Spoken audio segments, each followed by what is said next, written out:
அந்த ராசிகள் நான் சொன்ன 6 ராசியில் சந்திரன் இருந்தா அவங்க அம்மாவுக்கு உடம்பு பிரச்சனைகள், வீடு சம்பந்தமான பிரச்சனைகள், சதா பயணங்கள், மன அழுத்தங்கள் அதிகமாகலாம், ரொம்ப டிப்ரெஷனுக்கு போகலாம்.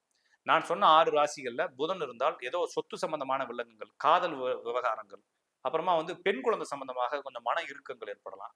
இது மாதிரி விஷயங்கள் இருக்கலாம். நான் சொன்ன 6 ராசியில சுக்கிரன் இருந்தா கணவன் மனைவி ஒற்றுமையின்மை, ஏதோ பணத்தை எங்கேயோ விட்டு இழந்துடுறது, இந்த மாதிரி விஷயங்கள் நடக்கலாம். நான் சொன்ன 6 ராசியில செவ்வாய் இருந்தா கடன், நோய், கணவன் மனைவி ஒற்றுமைகள்ல பிரச்சனைகள் வரலாம். நான் சொன்ன 6 ராசியில் குரு இருந்தா ஏதாவது ஒரு பெரிய இழப்பு ஏற்பட போகுது இந்த ஒரு 1.5 வருஷத்துக்கு. நான் சொன்ன 6 ராசியில சனி இருந்தா தொழில் சார்ந்த விஷயங்கள்லையும் பூர்வீக சொத்து சம்பந்தமான விஷயங்களும் சில தொந்தரவுகள் ஏற்படலாம். ஆனாலும் கூட இந்த இந்த அமைப்புகள் இந்த ஒரு 5-6 மாசத்துக்கு தான் இருக்க போகுது.